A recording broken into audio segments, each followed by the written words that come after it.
ହେଉଛନ୍ତି ପିତା ପିତାମାତା। ପିତା ସତରେ ପିତାମାତା। ପିତାମାତା ହେଉଛନ୍ତି ପ୍ରଥମ ଗୁରୁ।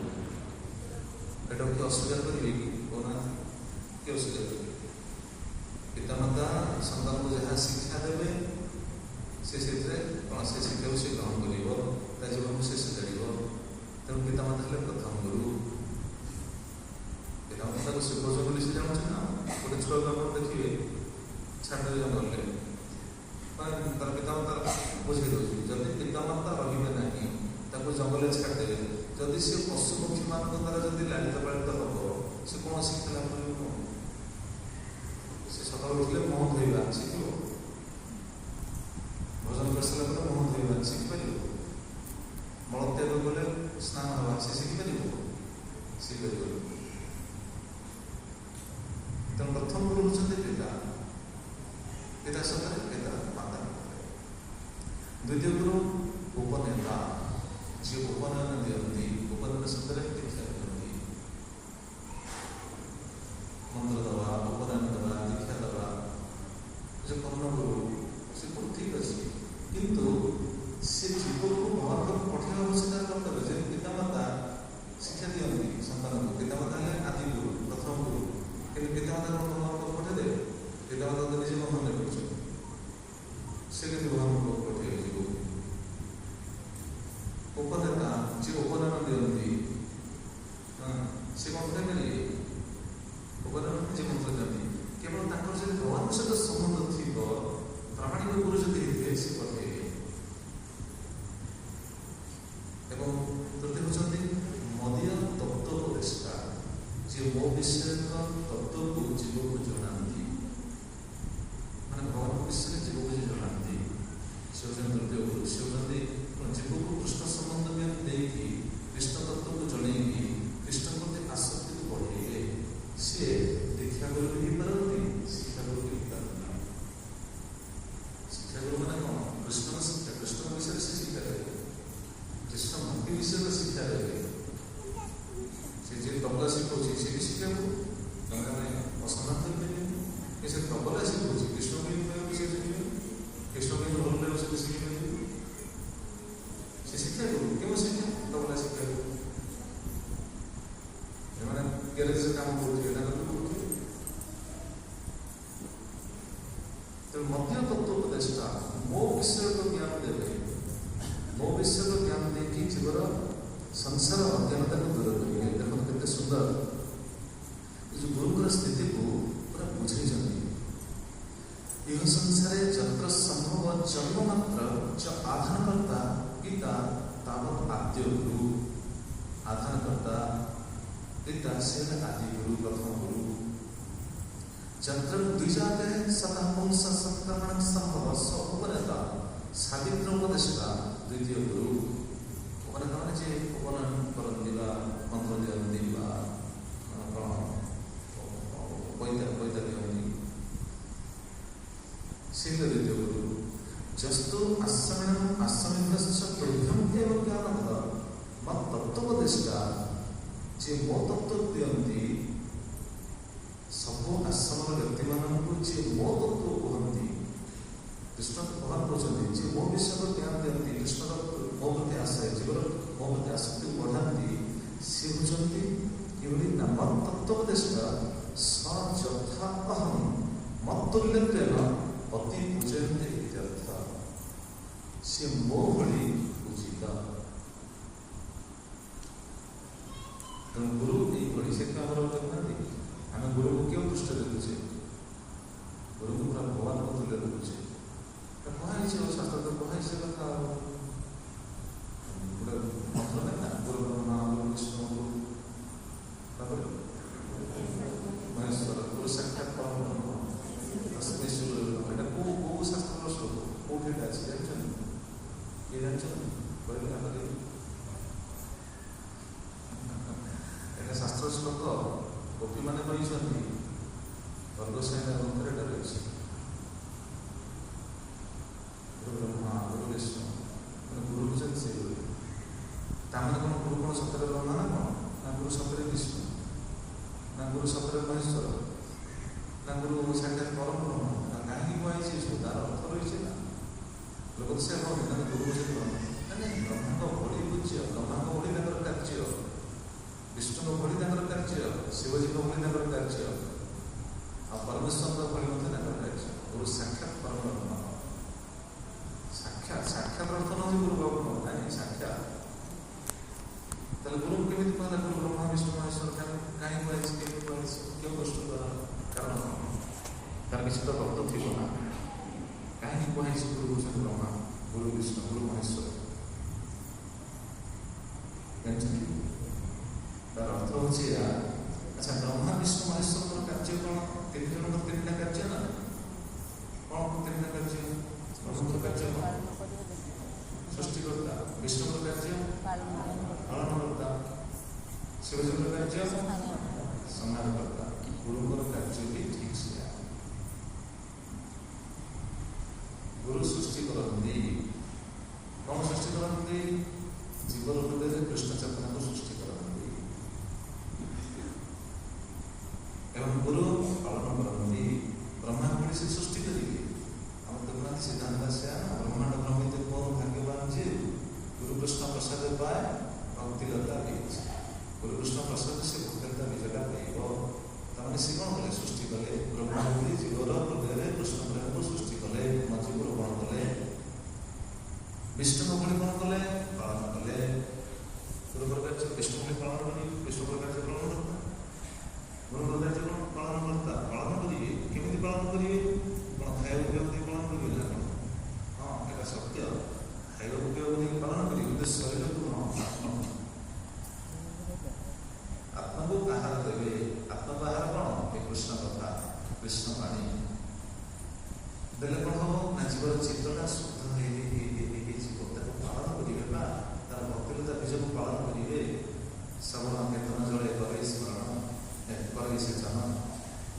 ଗୁରୁଙ୍କର କାର୍ଯ୍ୟ କ'ଣ? ଶ୍ରବଣ କୀର୍ତ୍ତନ ଜଳ ଦେଇକି ସେଚନ କରିବେ।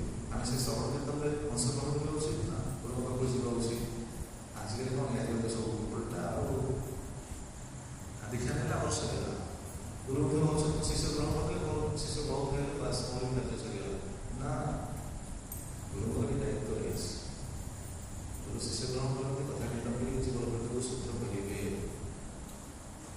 ଆପଣ ପଚାରୁନାହାନ୍ତି, ଆମର ବରିଷ୍ଠ ଭକ୍ତମାନେ ଅଛନ୍ତି, ପଚାରି ବସିଛନ୍ତି, ପଚାରନ୍ତୁ ଶିଷ୍ୟ ଗୋସ୍ୱାମୀ ମହାରାଜ ସେ ଶିଷ୍ୟ ଯେଉଁ ଗ୍ରହଣ କରୁଥିଲେ, ଶିଷ୍ୟ ଯଦି ଆସିନଥିବ କଥା ଶୁଣିବା ପାଇଁ, ସେ ପଠେଇବେ ଏଇ ବାବୁ ସେ କାହିଁକି ଆସେ? ସେ ମାଇରେ ପଡ଼ିଗଲା ବୋଧେ, ଯାହାର ବ୍ୟାଖ୍ୟାନି ସେ ସାଇକେଲ ବି ପଠଉଥିଲେ। ପଚାରୁନାହାନ୍ତି, ଭକ୍ତ ବସିଛନ୍ତି, ପଚାର ବରିଷ୍ଠ ଭକ୍ତ ବସିଛନ୍ତି, ଜଗଜୀବନ ପ୍ରଭୁତାଙ୍କୁ ପଚାରୁଛି କହିବେ ସେ କଥା। ଯଦି ଶିଷ୍ୟ ଆସିନଥିବେ, କ୍ଲାସ ଶୁଣିବା ପାଇଁ ଆସିନଥିବେ, ଗୋଟେ ପଠେଇବେ, ସାଇକେଲରେ ପଠେଇବେ, ଯାହାର ବ୍ୟାଖ୍ୟାନି କାହିଁ ସେ ମାଇରେ ପଡ଼ିଗଲା, ତାହେଲେ କୃଷ୍ଣ କଥା ଶୁଣୁନି, କୃଷ୍ଣ ସହିତ ଯୁକ୍ତ ହେଇ କରୁନି, ସେ ମାଇରେ ପଶିଯିବ, କୃଷ୍ଣ ପ୍ରତି ଆସକ୍ତି ରହିବନି, ସଂସାର ପ୍ରତି ଆସକ୍ତି ବଢ଼ିବ। ତାର ଶିଷ୍ୟ ତାର କ'ଣ କରୁଛି ସେଟା ତ ଅଲଗା କଥା, କିନ୍ତୁ ଗୁରୁଙ୍କର ଦାୟିତ୍ୱଟା ଦେଖନ୍ତୁ କ'ଣ? ଗୁରୁ କ'ଣ କରୁଛନ୍ତି? ଗୁରୁ ଶିଷ୍ୟକୁ ଡାକୁଛନ୍ତି, ଆସ ଶୁଣ, ଏ ହେଲା ଗୁରୁଙ୍କର କାର୍ଯ୍ୟ। ଏମିତି ଖାଲି ଗୁରୁ ପାଇଁ ଦୀକ୍ଷା ଦେବ, ଦୀକ୍ଷା ଦେବ ମଠ ଚାଲିବ, ମନ୍ଦିର ଚାଲିବ, ମନ୍ତ୍ର ଚାଲିବ, ଏଇଟା ଗୁରୁଙ୍କର କାର୍ଯ୍ୟ ନାହିଁ। ଶିଷ୍ୟର କଲ୍ୟାଣ ପାଇଁ ଗୁରୁ ପ୍ରୟାସ ହେବେ, ସେଥିରେ ଭଗବାନ କୃପା କରିବେ। ଭଗବାନ ମହାରାଜ ଦେଖନ୍ତୁ ସମଗ୍ର ବିଶ୍ୱରେ କୃଷ୍ଣ ଚେତନା ପ୍ରଚାର କଲେ କ'ଣ ପାଇଁ? ଶିଷ୍ୟ ସ୍ୱୀକାର କଲେ କ'ଣ ପାଇଁ? ଶିଷ୍ୟକୁ କୃଷ୍ଣ ଚେତନା ଦେଇକି ତାକୁ ଭଗବାନଙ୍କୁ ପଠେଇବା ପାଇଁ। ଆଉ ପରମ୍ପରା ହେଉଛି ସେୟା, ବିଭିନ୍ନ ଖାଲି କେମିତି ଗଲେ ବିଭିନ୍ନ ବାପା ଦୀକ୍ଷା ନେଲେ ତୁ ଯାହା କର ନା, ସେମିତି ନାହିଁ। ସେମିତି ଯିଏ କୃଷ୍ଣ ତତ୍ତ୍ୱୋପଦେଷ୍ଟା ସେ ହେଉଛନ୍ତି କ'ଣ? ଆଚ୍ଛା, ଏ ତିନି ଭିତରୁ ଆମକୁ କିଏ ସଂସାର ପାର କରିବେ? ଆଦିଗୁରୁ ନା ଉପନେତା ଗୁରୁ ନା କୃଷ୍ଣ ତତ୍ତ୍ୱୋପଦେଷ୍ଟା ଗୁରୁ? ଭଗବାନ କହୁଛନ୍ତି ଆଦିଗୁରୁ ପିତା ମାତା, ଆଉ ଉପନେତା ଯିଏ ଉପନୟନ ଦିଅନ୍ତି, ମନ୍ତ୍ର ଦିଅନ୍ତି, କବିତା ଦିଅନ୍ତି। ତୃତୀୟ ହେଉଛି ତତ୍ତ୍ୱୋପଦେଷ୍ଟା। ଏ ତିନି ଭିତରୁ ଦେଖନ୍ତୁ କ'ଣ କହୁଛନ୍ତି? ଅତଃ ଜ୍ଞାନପ୍ରଦ ଗୁରୁ ମା ଆଶ୍ଚିତ୍ୟ ଯେ ସଂସାର କରନ୍ତି તે ବୁଦ୍ଧିମନ୍ତ, ଯେ ଜ୍ଞାନ ରୂପ ଗୁରୁଙ୍କୁ ଆସି ଦେଇଥାନ୍ତି, ତାଙ୍କଠୁ କ'ଣ କୃଷ୍ଣ ତତ୍ତ୍ୱ ଶୁଣିକି କୃଷ୍ଣ ପ୍ରତି ଆସକ୍ତି ବଢ଼େଇକି ସଂସାର କରିପାରନ୍ତି, ସେ ଗୁରୁ ହେଉଛନ୍ତି ତିନି ଗୁରୁ ଭିତରେ ସେ ହେଉଛନ୍ତି ଶ୍ରେଷ୍ଠ। ସମସ୍ତ ଗୁରୁ ହେଉଛନ୍ତି ନମସ୍ୟ ପ୍ରଣମ୍ୟ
ମନେଛା ପଢ଼ିଦେବି ସିଲାବସ୍ ହିସାବରେ ପାଠ ପଢ଼େଇବି ଆଜ୍ଞା ନା ସିଲାବସ୍ର ବାହାରକୁ ଦେଇକି ପାଠ ପଢ଼େଇବି ନା। ଗୁରୁ ସେମିତି ଯାହା ଶିକ୍ଷା ଦେବେ ସେ କେମିତି ଦେବେ ନା ଶାସ୍ତ୍ର ଅନୁସାରେ ସେ ମୟା ଗୁଣ ବାଚା ମୋର ପ୍ରଦତ୍ତ ଜ୍ଞାନ ଅର୍ଥାତ୍ ମୋ ବିଷୟକ ଜ୍ଞାନକୁ ସେ ଦେବେ ଶିଷ୍ୟକୁ। ବର୍ଣ୍ଣାଶ୍ରମ ପଦମେବା ବର୍ଣ୍ଣାଶ୍ରମ ଧାରାରେ ଯେଉଁ ବ୍ୟକ୍ତି ଯେଉଁ ଲାଗି ରହିଛନ୍ତି ବର୍ଣ୍ଣାଶ୍ରମର ଉଦ୍ଦେଶ୍ୟଟା କ'ଣ କି ଚାରି ବର୍ଣ୍ଣାଶ୍ରମ ଯେଉଁ ରହିଛି ବର୍ଣ୍ଣାଶ୍ରମ ଶୁଣୁଥିଲେ ନା ଚାରି ବର୍ଣ୍ଣ ଚାରି ଆଶ୍ରମ ଏ ଯେଉଁ ବର୍ଣ୍ଣ ଆଶ୍ରମର ଉଦ୍ଦେଶ୍ୟ କ'ଣ ଲକ୍ଷ୍ୟ କ'ଣ ଉଦ୍ଦେଶ୍ୟ ହେଉଛି ଭଗବତ ପ୍ରାପ୍ତି କୃଷ୍ଣକୁ ପାଇବା। ସେଦିନ ଚୈତନ୍ୟ କ'ଣ କହିଛି ଚାରି ବର୍ଣ୍ଣାଶ୍ରମ ଯଦି କୃଷ୍ଣ ନାହିଁ ଭଜେ ସତର୍କ କରିବା ସେଇ ରୌରବେ ପଡ଼ି ଅଛି। ଚାରି ବର୍ଣ୍ଣାଶ୍ରମ ଯଦି କୃଷ୍ଣ ଭଜନ କରୁନାହାନ୍ତି ମହାଙ୍କର ଭକ୍ତି କରୁନାହାନ୍ତି ତାହେଲେ ସେ ସ୍ୱକର୍ମ କରିକି ମଧ୍ୟ ରୌରବ ପଡ଼ିବେ ଅର୍ଥାତ୍ ତମ ବୁଝି। ତ ଗୁରୁଙ୍କର କାର୍ଯ୍ୟ କ'ଣ ଯେଉଁ ବର୍ଣ୍ଣ ଯେଉଁ ଆଶ୍ରମ ହେଇଛ ଠିକ୍ ଅଛି ସେ ଅନୁସାରେ କାର୍ଯ୍ୟ କର ଅର୍ଥାତ୍ କୃଷ୍ଣ ଭଜନ କର।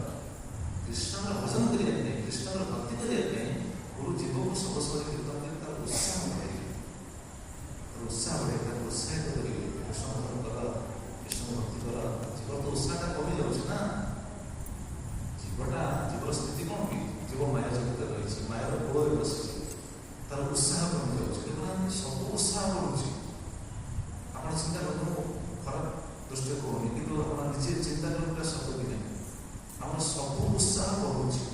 ଧନ କମେଇବା ଉତ୍ସାହ ବଢ଼ୁଛି ନା ନାହିଁ ଘରକୁ ସଜେଇବା ଉତ୍ସାହ ବଢ଼ୁଛି ନା ନାହିଁ ଭଲ ଡ୍ରେସ୍ ପିନ୍ଧିବାର ଉତ୍ସାହ ବଢ଼ୁଛି ନା ନାହିଁ ଭଲ ଭୋଜନ କରିବାର ଉତ୍ସାହ ବଢ଼ୁଛି ନା ନାହିଁ। ଦେଖନ୍ତୁ ଜାଗତିକ ସମସ୍ତ ଉତ୍ସାହ ବଢ଼ୁଛି। ଆଚ୍ଛା ଭକ୍ତିରେ ଆଗକୁ ବଢ଼ିବାର ଉତ୍ସାହ ବଢ଼ୁଛି ନା କମୁଛି ଚିନ୍ତା କର ଭକ୍ତିରେ ଆଗକୁ ବଢ଼ିବି ଭଗବାନଙ୍କୁ ଭଲ ପାଇବି ଭଗବାନଙ୍କୁ ପାଇବି ସେଇ ଉତ୍ସାହଟା କ'ଣ ହେଉଛି ନା କମି ଯାଉଛି ଆଉ ସବୁ କାର୍ଯ୍ୟ ପଡ଼ୁଛି ଯିଏ ଯେତିକି ଆସି ସେଟା ଆମର ଦିନରେ କଥା ଆଲୋଚନା କଲା ଧନ ପାଇଁ ସମସ୍ତେ ପ୍ରୟାସ କରୁଛନ୍ତି ଯିଏ 5,000 ଟଙ୍କା ରୋଜଗାର କରୁଛି ସେ ହେଉଛି କ'ଣ କେମିତି 10,000 ଟଙ୍କା ରୋଜଗାର କରିବ ନା ନାଇଁ ନା ସେ 5,000 ସେ ରହିଯାଉଛି ରହୁନି ସେ ହେଉଛି ହେବନି ଆଉ 10,000 ଅଧିକା ରୋଜଗାର କଲେ ତାମାନେ ଦେଖନ୍ତୁ ସେ ଉତ୍ସାହ ବଢ଼ିଲା ଧନ କମେଇବା ପାଇଁ ଉତ୍ସାହ ବଢ଼ୁଛି ତାପରେ ସେ ବୁଦ୍ଧି ପକାଉଛି କ'ଣ କରୁଛି ତାର ହିସାବ ନାହିଁ। ତ ଏଇଭଳି ସବୁ କାର୍ଯ୍ୟ ପାଇଁ ସେ ଉତ୍ସାହିତ ହେଇଯାଉଛି କିନ୍ତୁ ଭକ୍ତିରେ ଉତ୍ସାହ ବଢ଼ୁନି ସେ ପଶ୍ଚାତପଦ ହେଇଯାଉଛି ଭଜନ କରିବା ପାଇଁ ଉତ୍ସାହ ଆସୁନି। ତ ସେଇ ଯେଉଁ ଉତ୍ସାହ ତାକୁ ଦେବ କିଏ ଦେବ ଜୀବ ତ ସେ ଉତ୍ସାହ ଆସିବନି ସେ ମାୟା କୋଳ ରହିଛି ଜୀବଟା ମାୟା କୋଳ ରହିଛି ତାର ସେ ଉତ୍ସାହ ଆସିବ କେମିତି ତେଣୁ ସେ ଉତ୍ସାହ ଦିଅନ୍ତି ଗୁରୁଙ୍କର କାର୍ଯ୍ୟ ହେଲା ସେଇଆ ତେଣୁ ଗୁରୁ ଜୀବକୁ ସେ ଉତ୍ସାହ ଦେବେ ଉତ୍ସାହ ଦେଇକି ଜୀବକୁ କ'ଣ ଭଜନକୁ ତ୍ୱରାନ୍ୱିତ କରାଇବେ ତା ଭଜନକୁ ସେ କେମିତି ଶୃଙ୍ଖଳତାରେ ଭଜନ କରିବ ନିରପରାଧ ଭଜନ କରିବ ସେଇଟା ଗୁରୁ ବାରମ୍ବାର କୀର୍ତ୍ତନ କରିବେ ସେ କଥା ଭଗବାନ କହୁଛନ୍ତି ମନୋର୍ଥ କୋବିଦ ବ୍ରହ୍ମନ୍ ବର୍ଣ୍ଣାଶ୍ରମ ପଦମେବା ଯେ ମୟା ଗୁରୁଣା ବାଚା ଯେ ଗୁରୁଙ୍କର ବଚନକୁ ଶ୍ରବଣ କରେ ସେ କିଭଳି ନା ମୋ ବିଷୟକ କଥା ସେ କ'ଣ ହୁଏ ନା ତରନ୍ତି ଅଞ୍ଜ ଭବାନବ ଅଞ୍ଜ ଅତି ସହଜରେ ଭବାନବ ଅତି ସହଜରେ ଭବସାଗରକୁ ତରିଯାଏ। ଭବସାଗରକୁ ତରିବାର ରାସ୍ତାଟା କ'ଣ ଭଗବାନ କହିଦେଇଛନ୍ତି କ'ଣ ନା ଗୁରୁଙ୍କ ବାକ୍ୟକୁ ଯିଏ ପାଳନ କରେ ଯିଏ ଗୁରୁଙ୍କ ବାକ୍ୟକୁ ପାଳନ କରେ ସେ ଭବସାଗରକୁ ତରିଯାଏ କିଭଳି ଅଞ୍ଜ ଅତି ସହଜରେ କାରଣ ଗୁରୁ ଭବସାଗରକୁ ତରିବା ପାଇଁ ହିଁ ରାସ୍ତାଟା ଦେଖାନ୍ତି ଗୁରୁଙ୍କର ସେଇଟା ହେଉଛି ମୁଖ୍ୟ କାର୍ଯ୍ୟ ଅଲଗା କିଛି କାର୍ଯ୍ୟ ନାହିଁ। ଗୁରୁ ଶିଷ୍ୟ ଗ୍ରହଣ କରନ୍ତି ଜୀବକୁ ଉଦ୍ଧାର କରି ମହାନକୁ ପଠାଇବା ପାଇଁ ତେଣୁ ସେ ଗୁରୁଙ୍କର ବାକ୍ୟକୁ ଯିଏ ପାଳନ କରନ୍ତି ଯିଏ ଗ୍ରହଣ କରନ୍ତି ସେ ଅବସାରକୁ କରିଯାଆନ୍ତି। ତ ଗୁରୁ ଆମକୁ କ'ଣ କହିଛନ୍ତି ପ୍ରଶ୍ନ ଆସିବ ଗୁରୁ ଆମକୁ କ'ଣ କହିଛନ୍ତି ସେଇଟା ଆମର ଚିନ୍ତା କରନ୍ତୁ। ଗୁରୁଙ୍କର ଯେଉଁ ଆଦେଶ ଥାଏ ଗୁରୁଙ୍କର ଆଦେଶ ଦୁଇ ପ୍ରକାର ଥାଏ ଗୁରୁଙ୍କର ଆଦେଶ ଗୋଟେ ହେଉଛି ସାମୂହିକ ଆଦେଶ ଗୋଟେ ହେଉଛି ବ୍ୟକ୍ତିଗତ ଆଦେଶ। ସାମୂହିକ ଆଦେଶ ଥାଏ ବ୍ୟକ୍ତିଗତ ଆଦେଶ ଥାଏ ତ ଆମେ ବ୍ୟକ୍ତିଗତ ଆଦେଶ ପାଇବା ସେଭଳି ଆମେ ଯୋଗ୍ୟ ହେଇନି ଗୁରୁ ଯେତେବେଳେ ଆମେ ଦେଖିବେ ସେଭଳି ହଁ ଇଏ ଯୋଗ୍ୟ ବ୍ୟକ୍ତି ତାକୁ ଗୋଟେ ସ୍ୱତନ୍ତ୍ର ଇନଷ୍ଟ୍ରକ୍ସନ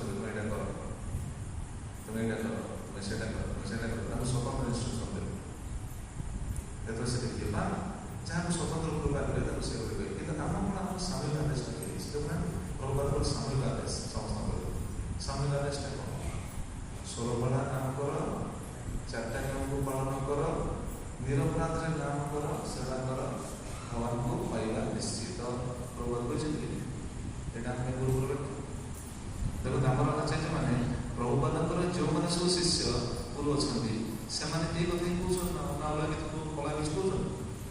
ପ୍ରଭୁପାଦ ଶିଷ୍ୟମାନେ ଆମେ ତ ପ୍ରଭୁପାଦଙ୍କଠୁ କ'ଣ ମନ୍ତ୍ର ନେଇନେ ମାଳ ନେଇନେ ତାଙ୍କରି ଶିଷ୍ୟମାନଙ୍କୁ ମିଳିଛି। ଆଚ୍ଛା ସେମାନେ କ'ଣ କହୁଛନ୍ତି ସେଇ କଥାଟା କହୁଛନ୍ତି ନା ଷୋଳପଡ଼ା ନିରପରାଧ କର, ଚାରିଟା ନିୟମକୁ ପାଳନ କର, ଏ ଭଗବାନଙ୍କୁ ପାଇବ। ତାମାନେ ଏଠାରେ କ'ଣ ଆମର ଗୁରୁଙ୍କର ଆଦେଶ, ଖାଲି ଗୁରୁ ନୁହଁ, ଗୁରୁ ପରମ୍ପରାର ଆଦେଶ।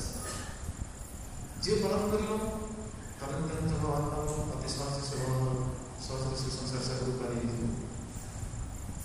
ତ ଗୁରୁଙ୍କର କାର୍ଯ୍ୟ କ'ଣ? ଗୁରୁ ଦେଖିବେ ଜୀବଟା କାହିଁକି ଭଜନ କରିପାରୁନି, ଭଜନ କରିବାର ମୁଖ୍ୟ ବୃତ୍ତି କି ଜୀବନର ଭଜନରେ କାହିଁକି ରୁଚି ଆସୁନି, ସେ କାହିଁକି ଭଜନ କରିପାରୁନି, ତା ଭଜନ କାହିଁକି ଶୀଘ୍ର ଦିଏ। ସେଇଥିପାଇଁ ଗୁରୁ ଡକେଇବେ, କାହିଁ ଶୁଣ କଥା ଶୁଣ, ଯାହା ଦୋକାନ ଶୁଣୁଛି ଶୁଣ, ସେ ଡକେଇବେ କାହିଁକି ଆସି ଆପଣ ପଚାରୁନାହାନ୍ତି ପ୍ରଭୁ ଆସିଛନ୍ତି ପଚାରିଲେ ସେ କହିବେ ଶିଷ୍ୟମାନେ ବସିଥିବେ ମାନେ କ୍ଲାସ୍ ନସରେ ପର୍ଯ୍ୟନ୍ତ କିଏ ଉଠି ଯାଇପାରିବେ।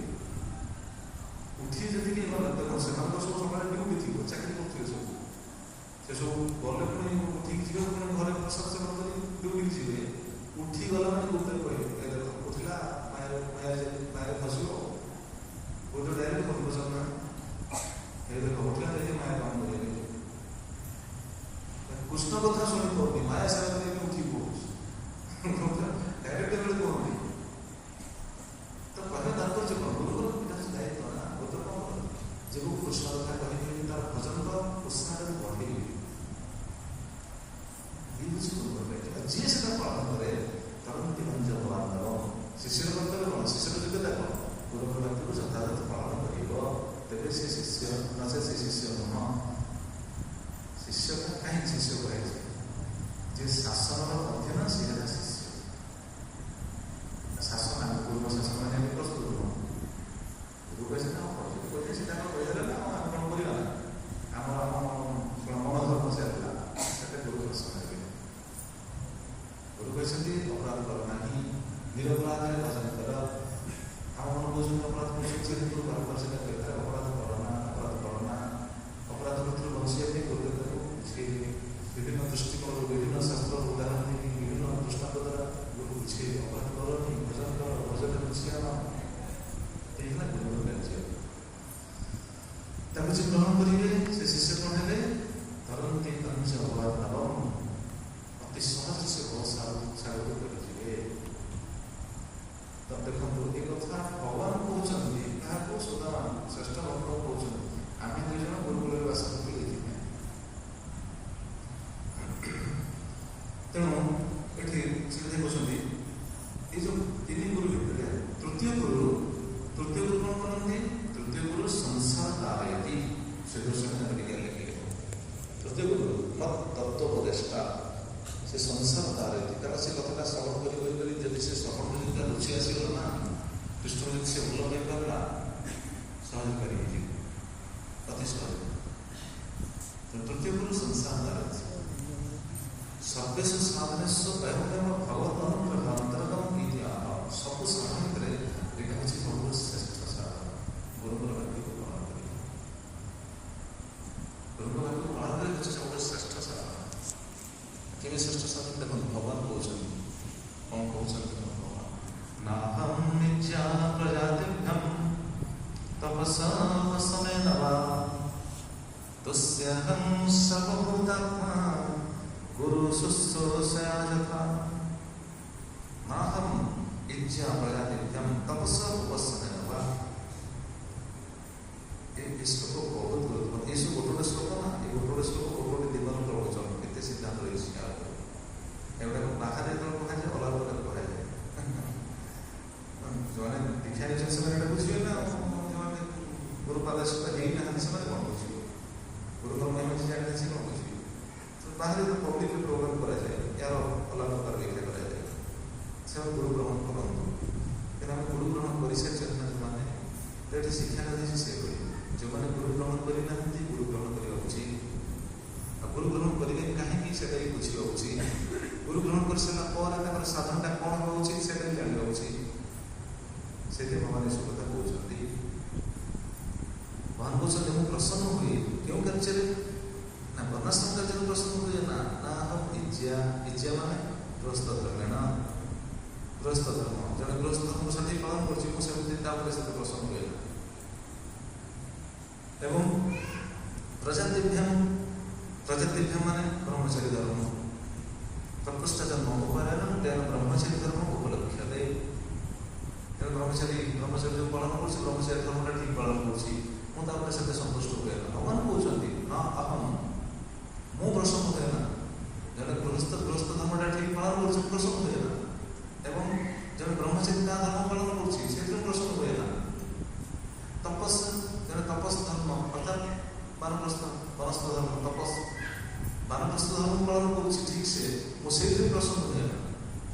ଏବଂ ଶେଷରେ କହିଲେ ଉପସମୟ ନେବା ଯଦି ଧର୍ମେଣ ଜଣେ ସନ୍ନ୍ୟାସ ଧର୍ମ ପାଳନ କରୁଛି ମୁଁ ସେଇଥିରେ ପ୍ରସନ୍ନ ହୁଏ ନା। ତା ମାନେ ନୁହେଁ ଯେ ଭଗବାନ ସେମାନଙ୍କ ଉପରେ ପ୍ରସନ୍ନ ହୁଅନ୍ତି ନାହିଁ, ପ୍ରସନ୍ନ ହୁଅନ୍ତି, କିନ୍ତୁ ମୁଁ ସେଇଭଳି ପ୍ରସନ୍ନ ହୁଏ ନା। ଜଣେ ଯେଭଳି ଗୁରୁଙ୍କର ସେବା କରେ ସେଭଳି କହିଲେ ତୁଷ୍ୟଂ ସର୍ବୋତ୍ତମା ଗୁରୁ ଶୁଶ୍ରୂଷୟା ଦେଖା। କେତେ ସୁନ୍ଦର ଏହାର ଅର୍ଥ। ଜଣେ ବର୍ଣ୍ଣାଶ୍ରମ ଧର୍ମକୁ ସେ ସେମିତି ପାଳନ କରୁଛି, ପାଳନ କରିଥାନ୍ତି ତାପରେ ସେତେ ପ୍ରସନ୍ନ ହୁଏ ନା। ଅହଂ ପରମେଶ୍ୱର ତଥା ନ ତୁଷ୍ୟ ମୁଁ ସେଇଭଳି ପ୍ରସନ୍ନ ହୁଏ ନା ଯଥା ଯେମିତି ସର୍ବଭୂତାତ୍ମା ଅପି ଗୁରୁ ଶୁଶ୍ରୂଷା ନୀତି ଯେମିତି ସେ ଗୁରୁଙ୍କର ସେବା କରିକି ମତେ ପ୍ରସନ୍ନ କରିପାରେ। ଗୁରୁଙ୍କର ସେବା କରି ପ୍ରସନ୍ନ କଲେ ମୁଁ ସେଇଥିରେ ପ୍ରସନ୍ନ ହୁଏ।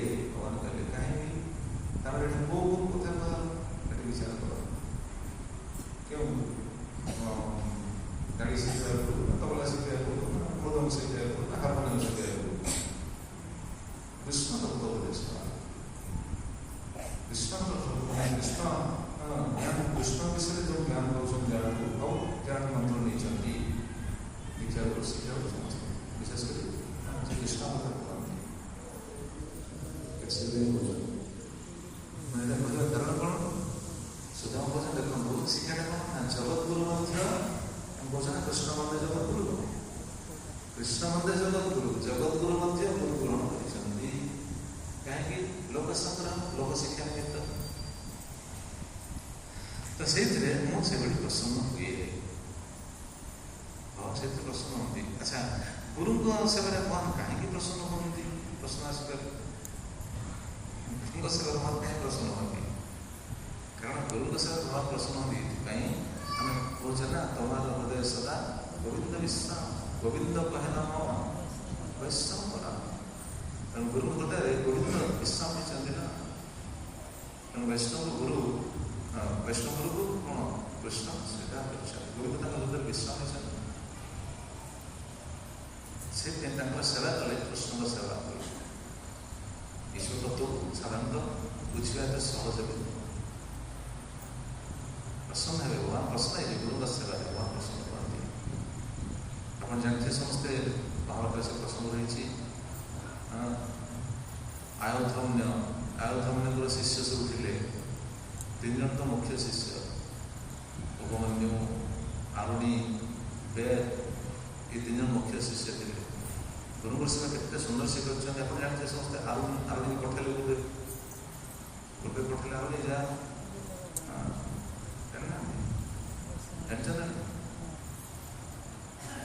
ଆରୁଣୀକି ପଠେଇଲେ ଆରୁଣୀ ଯାଅ ବର୍ଷା ହେଇଛି ଜମିର ପାଣି ସବୁ ପଳେଇ ଯାଉଛି, ଜମିର ପାଣିଟା ପଳେଇବ, ହିଡ଼ ବାନ୍ଧିକି ଆସ ଯାଅ। ଆରୁଣୀ ଯାଇଛି ହିଡ଼ ବାନ୍ଧିବା ପାଇଁ ଯାଇଛି। ହିଡ଼ ବାନ୍ଧିବା କ'ଣ ସେ ଆଉ ଫେରୁନି, ସେ ବାନ୍ଧିବାକୁ ଯାଇଛି ଫେରୁନି ଆଉ ରାତି ବିତିଗଲାଣି ସେ ଫେରୁନି। ବୁଦ୍ଧ ପଚାରିଲେ ସେ ଆରୁଣୀ କୁଆଡ଼େ ଗଲା ନା ଆଜ୍ଞା ଆପଣ ତ ପଠେଇଛନ୍ତି ବନ୍ଧ ବାନ୍ଧିବା ପାଇଁ ହିଡ଼ ବାନ୍ଧିବା ପାଇଁ ମଧ୍ୟ ପଠେଇଛନ୍ତି ସେ ଯାଇଛି ଫେରୁନି କାହିଁକି ହିଡ଼ଟା ବାନ୍ଧିକି ଆସିବା କେତେ ସମୟ ଲାଗୁଛି? ଚାଲ ରାତ୍ରି ହିଁ ଗଲେ ଆଲୋକ ଧରିକି ରାତ୍ରି ଗଲେ ଡାକି ଯାଉଛନ୍ତି ଆରୁଣୀ କୋଉଠି ଅଛ ଆମେ ସେ ଭିତରେ ବିଲ ଭିତରେ ରହିକି ସେ କହୁଛି ଗୋଟେ ମୁଁ ଏଠି ଅଛି ବୁଦ୍ଧ କହିଲେ କୋଉଠି ଅଛ ମୁଁ ଦେଖିପାରୁନି ନା ଗୋଟେ ମୁଁ ଏଠି ଅଛି ବିଲ ପାଖରେ ହିଁ ଅଛି। ଯାଇକି ସେଠି ପହଞ୍ଚିଲେ ଦେଖିଲେ କ'ଣ ଆମେ କ'ଣ କରିଛି, ଆମେ ସେଠି ଶୋଇଯାଇଛି। ଏଠି ଶୋଇଛୁ କ'ଣ, ସେବା କରିବା ପାଇଁ ଆସିଛ, ବନ୍ଧ ବାନ୍ଧିବା ପାଇଁ ପଠା ହେଇଛି, ତ ଏଠି ଶୋଇଛୁ କ'ଣ? ସେ କହିଲା ଗୁରୁଦେବ ମୁଁ ଯେତେ ବନ୍ଧ ବାନ୍ଧୁଛି ହିଡ଼, ମୁଁ ହିଡ଼ରେ ମୁଁ ଯେତେ ବାନ୍ଧୁଛି ପାଣି ଆସିକି ଧସିକି ପଶିକି କ'ଣ ଭାସିକି ନେଇଯାଉଛି, ଯେତେ ବାନ୍ଧୁଛି ସେ ଭାସି ଯାଉଛି। ସେଥିପାଇଁ ମୁଁ ଦେଖିଲି ଆଉ କେତେ ବାନ୍ଧିବି, ନିଜେ ଏଠି ହିଡ଼ ହେଇକି ଶୋଇଛି। ଗୋଟେ ପ୍ରଶ୍ନ ଏଟା କହିଲେ ମୋ ପାଇଁ ତ ମୋ ଶରୀରରେ ଦେଖିଲି ଭଗବାନ କୃଷ୍ଣ ସୁଦାମଙ୍କୁ କେମିତି ପ୍ରଶ୍ନ ହୁଏ, ତାଙ୍କ ଗୁରୁ ସାଧିବନି କେମିତି ପ୍ରଶ୍ନ ହେଇଛନ୍ତି ଶୁଣିବି, କୃଷ୍ଣଙ୍କୁ ପ୍ରଶ୍ନ ହେଇଛନ୍ତି, ସୁଦାମଙ୍କୁ ପ୍ରଶ୍ନ ହେଇଛନ୍ତି, ଗୁରୁ ବସାରା ତାହାର ବି ସେ ଉଠେଇ ଦେଖିଲା ଠିକ୍ ଠିକ୍ ଲୋକମାନଙ୍କୁ ଠିକ୍ ସେ ଗୁରୁ ବସେ ପ୍ରସନ୍ନ ହୁଅନ୍ତି।